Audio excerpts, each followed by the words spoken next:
जय शिवधारा, जय जय शिवधारा। भगवान ने जो सृष्टि रची है, यह पक्की बात है, विश्वास है। वह जो भी करेंगे उसके पीछे कोई ना कोई लॉजिक होगा, कोई मकसद होगा। क्योंकि इंसान बगैर किसी मतलब के, स्वार्थ के कुछ करता ही नहीं। तो परमात्मा जो करेगा उसमें भी कोई न कोई रहस्य होगा, उनकी कोई न कोई कृपा होगी। भगवान ने हम सबको आंखें सामने दी है, कान साइड में दिए हैं। क्यों?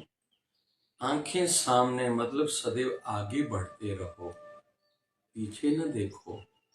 और जिंदगी भर इंसान को अपने पीठ के तिल अगर किसी को है पीठ पर तो नजर नहीं आता। आगे बढ़ते रहो, बढ़ते रहो, चलते रहो, चलते रहो। आगे बढ़ना ही होगा, बढ़ना ही पड़ेगा, बढ़ना ही चाहिए। आध्यात्मिकता में भी, संसार में भी। रुका हुआ तो पानी भी खराब हो जाता है, डुबाता है जो उसमें एक बार पानी में आ गए तो। गंदगी, कई जंतु की उत्पत्ति होती है, और पानी जो आगे बहता रहता है वो निर्मल रहता है, देखने योग्य रहता है। जो पहाड़ों से नीचे गिरता है या नदी जो आगे यात्रा करती है तो देखने में भी एक अलग आनंद आता है। यह उसकी सुंदरता भी है। उसका आवाज भी कहीं तो भी कहीं कहीं अच्छा लगता है, उत्साह देने वाला, आनंद देने वाला रहता है। तो हमें आगे ही बढ़ना है। बॉल को हमने ऊपर फेंका, जितने फोर्स से गया ऊपर जाएगा ही, जहाँ फोर्स खत्म हुआ रुकेगा नहीं, नीचे गिरेगा ही। वैसे ही हमारा जीवन है, आगे बढ़ते रहना है। जहाँ रुक गए मतलब कहीं तो भी कुछ न कुछ नुकसान होगा, अहित होगा। बढ़ते रहना है। आध्यात्मिकता में भी सदैव मेरी उन्नति होती रहे, यह सोच होनी चाहिए। आयु के साथ साधना बढ़े, आयु के साथ ध्यान बढ़े, उम्र गुजरने के साथ साथ, एज गुजरने के साथ साथ मन की शांति बढ़े, धैर्य बढ़े, सहन शक्ति बढ़नी चाहिए। समय के साथ साथ सेवा बढ़े, परोपकार बढ़े। समय गुजरने के साथ धर्म बढ़े, कर्म बढ़े, दान बढ़े, पुण्य बढ़ना चाहिए, कम नहीं होना चाहिए। देखा ये जाता है आयु बढ़ने के साथ बहुत लोगों का ध्यान, भजन, सेवा, परोपकार, दान, पुण्य, व्रत कम होता जाता है, जो इंसान की शांति का एक बड़ा कारण भी हम लोग मान सकते हैं। या कहीं तो भी हम जो शांति, आनंद, जीवन की सार्थकता वाला लाभ प्राप्त कर सकते थे वो उससे वंचित हो जाते हैं। वैसे ही दुनियादारी में भी गिराफ सदैव ऊपर की ओर होना चाहिए। सीखते रहना है, काम करने का तरीका, सोचने का तरीका, आगे बढ़ने का तरीका, सबको साथ लेने का तरीका सीखते जाना है। दूसरों का विश्वास कैसे जीतना है, खुद के साथ दूसरों की उन्नति, तरक्की कैसे हो, उसके लिए मुझे क्या क्या करना चाहिए, खुद चिंतन करके दूसरे तरक्की जिन्होंने की है, उन्नति की है, आदर्श पुरुष हैं, वो लोग कैसे आगे बढ़ते रहे हैं, उन्होंने ऐसा क्या क्या किया, ये सीखते समझते करते रहने का नाम ही एक समझदार इंसान होगा, ज्ञानी पड़ेगा उसका नाम। क्योंकि भगवान राम भी राजा थे, राज्य चलाया था। और कहीं तो भी महात्मा गांधी, उससे पहले हमारे शिवाजी महाराज ने राम राज्य के संदर्भ में सोचा था, स्वराज जिसको कहा जाता है। भगवान श्री कृष्ण भी राजा थे और कई महान हस्तियां ऐसी थी। राजा एक पीपा हुए हैं, भक्त पीपा काशी में। ऐसे कई संत हैं, राजा जनक का नाम आता है। तो यह ऐसी हस्तियां हैं, गृहस्थी हैं, राजा हैं, लेकिन वृत्त हैं। फिर ऐसे कई वैश्य संत भी हुए हैं जिन्होंने धंधा व्यापार किया है। संत कबीर हो, संत नामदेव जी महाराज हो, जिन्होंने धंधा भी किया है, दुनियादारी घर परिवार चलाने हेतु, लेकिन हरि को भी रिझाया है। तो ऐसे गोरा कुमार हो, ऐसे संत भारत में बहुत हैं। स्त्री शरीर भी संत बहुत हुए हैं। माई मीरा हुई है, संत जनाबाई हुई है हमारे महाराष्ट्र में, संत सखूबाई हुई है हमारे महाराष्ट्र में। ऐसे हर क्षेत्र में उदाहरण मिलेंगे जो समर्पित भाव से अपने क्षेत्र में आगे बढ़ते रहे, विशेष तौर पर अच्छाई के मार्ग पे, धर्म के मार्ग पे। राजा हरिश्चंद्र का कहीं तो भी नाम एक आदर्श से लिया जाएगा इतिहास में। राजा अम्बरीश का नाम बहुत बढ़िया एक आता है। राजा भागीरथ ने तो माँ गंगा को धरती पर लाए थे। भगवानों ने भी गृहस्थ जीवन जिया है। भगवान लक्ष्मी नारायण हो, भगवान पार्वती शंकर जी हों, भगवान सीताराम जी हों, तो फिर भगवान गणेश गृहस्थी हैं, भगवान सूर्य नारायण गृहस्थी हैं, भगवान ब्रह्मा जी गृहस्थी हैं। तो इसमें यह नहीं कि ये गृहस्थी है या व्रत है। तो उदाहरण हर प्रकार के मिलेंगे। हमें बस जीवन में आगे बढ़ने के लिए दो बातें जरूरी है। कौन सी? एक विल, दूसरी स्किल, इच्छा और योग्यता। उसके लिए जरूरी है ज्ञान प्राप्त होना अपने क्षेत्र का। अध्यात्मता में संतों ने भी उतार चढ़ाव देखे, फिर वो कैसे भक्ति को, भावना को कैसे बढ़ाते रहे और हरि दर्शन प्राप्त किया, हरि रूप ही हो गए। अवसर मिला था, एक केवट को उन्होंने लाभ लिया था। समय मिला माँ शबरी को, उन्होंने लाभ लिया। माँ अहिल्या का उद्धार हुआ है तो उनको वो बात समझी थी। राम जी के श्री चरणों में नतमस्तक हुई थी। निषाद राज को अवसर मिला, उन्होंने लाभ लिया, उनको समझा था। जटायु को समय मिला, लाभ लिया, वो समझा था। तो सबसे पहले जरूरी है विल, इच्छा का होना, मुझे क्या करना है। फिर खुद को शार्प करते रहना है। वहीं के वहीं नहीं, खुद पर चिंतन करना चाहिए। मेरी 5 साल पहले जैसी सोच थी, उसमें बदलाव में कितना खुद में ला पाया हूँ। ऐसे छोटी छोटी आदतों पर भी ध्यान रहना चाहिए। अगर हम लोग विस्तार में चल रहे हैं, बहुत काम ज्यादा है, बहुत सी दिशाओं में काम कर रहे हैं, तो या तो लिखने का, कागज लेके, पेन लेके बैठने का नियम बनाए। कुछ बातों पर भाई हर महीने के 1 तारीख को मैं चिंतन करूंगा, मेरी शांति मन की बड़ी है या शांत ज्यादा हुआ हूँ, क्यों हुआ हूँ, कारण क्या है, निवारण क्या हो सकते हैं।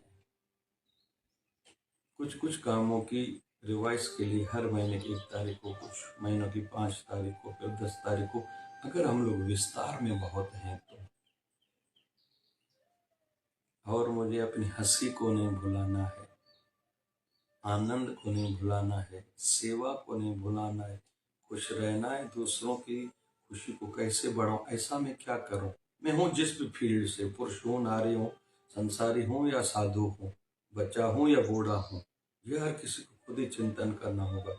और नया क्या करूं स्वास्थ्य के लिए, और कैसे मैं खुद को एडजस्ट करूं समय को, कि जैसे मेरा शरीर भी ठीक रहे। कुछ दिन बदपरहेजी ज्यादा हुई है तो कुछ दिन परहेजी बहुत करनी है, परहेज वाला जीवन हो, कि जैसे मेरा शरीर ठीक रहना चाहिए, मानसिक संतुलन रहना चाहिए। उसके लिए मैं क्या करूं। ज्यादा कुछ दिन दुनियादारी में आया हूँ, व्यवहार में आया हूँ, कुछ दिन फिर मौन भी रहूं, एकांत में रहूं, अपने गुरु का ज्ञान सत्संग ज्यादा सुनूं, खुद को कैसे रिचार्ज करूं। अगर मेरी जीवन रूपी बैटरी डिस्चार्ज हो गई, कमजोर हो गई है, तो रिचार्ज खुद को कैसे करूं। रोज में तो प्राणायाम जरूरी है, कपालभाति, अनुलोम विलोम तो हर किसी को रोज ही करना चाहिए। थोड़ी वॉकिंग, कम से कम 20 मिनट, आधा घंटा व्यायाम, एक्सरसाइज हर किसी को रोज ही करनी चाहिए। रात को जल्दी से जल्दी भोजन खाएं, भोजन के बाद 1 घंटे तक पानी नहीं पिए, और नींद पूरे टाइम पर पूरी करें। यह तो नियम हर किसी को खुद ही बनाना है।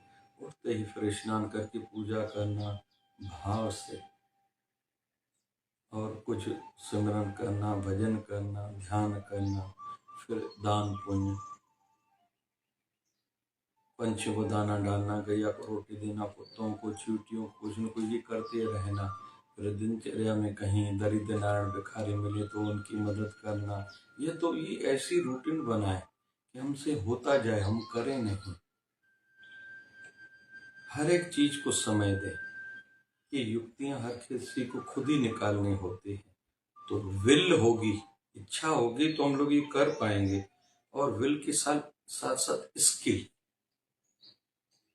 खुद की योग्यताओं को, क्षमताओं को कैसे बढ़ाना, जिसको स्मार्टनेस भी कह सकते हैं। रूटीन में सीखते रहने की आदत होनी चाहिए। समझदार लोगों के साथ, अच्छे लोगों के साथ उठना बैठना, उनको पढ़ना, उनके जीवन चरित्र। आजकल तो यूट्यूब अच्छा माध्यम है,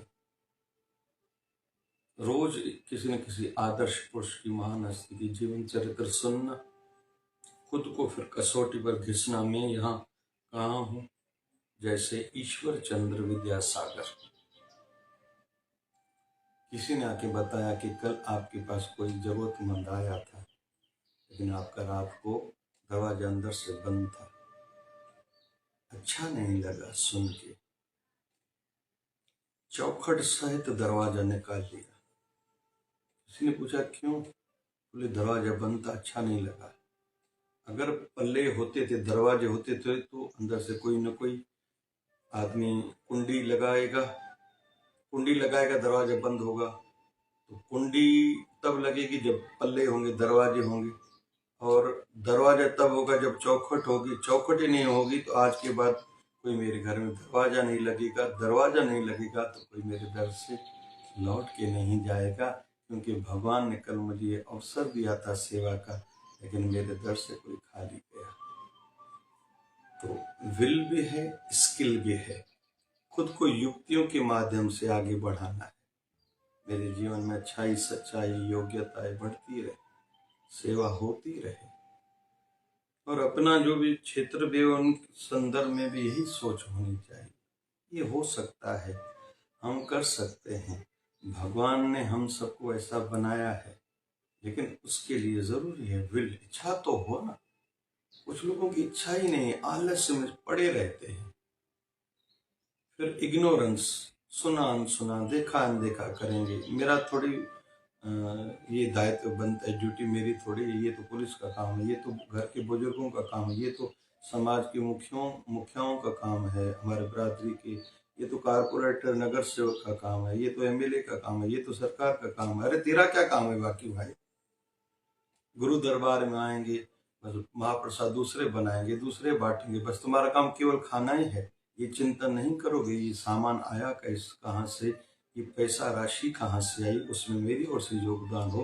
कभी बनाने की सेवा करूं, सब्जी काटूं, कुछ बर्तन धोने की सेवा करूं, कभी झाड़ू लगाने की सेवा करूं, इसका एक अलग आनंद है।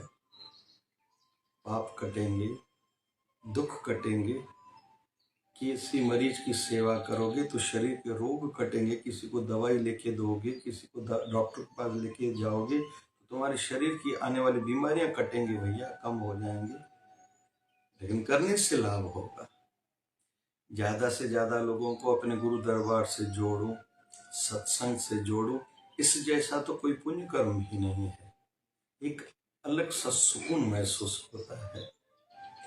हमारे शिवधार आश्रम का एक सर्व दर्दधारी बाम है और सर्व दर्दधारी तेल है। जहाँ भी घुटनों में दर्द है, कमर में दर्द है, पीठ में दर्द है, लगाओ। चोट लग गई लगाओ, जख्म नहीं होना चाहिए जहाँ, लगाओ तो उसी समय आराम होता है। जब लोग बताते हैं हमें बहुत आराम हुआ, 2 दिन में आराम हुआ, हमने गोली लेने की जरूरत नहीं पड़ी, तो एक अलग ही सुकून महसूस होता है।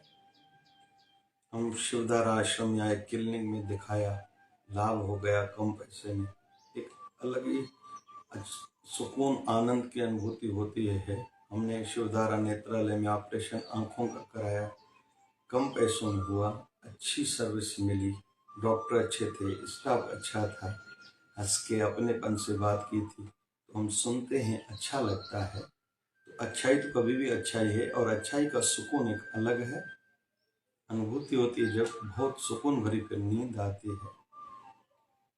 तो अपनी विल को भी स्ट्रांग करें, आलस्य में फजूल की बातों में खुद के जीवन को बर्बाद न करें।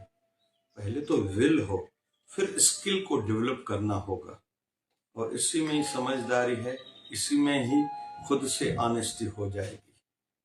अच्छे कपड़े पहनना या अच्छा दिखना यह इतना जरूरी नहीं है जितना अच्छा करना जरूरी है। बस जीवन को समझते जाएं, विल को और स्किल को मजबूत बनाते जाएं, आगे बढ़ते जाएं। जय जय शिवधारा, जय जय शिवधारा।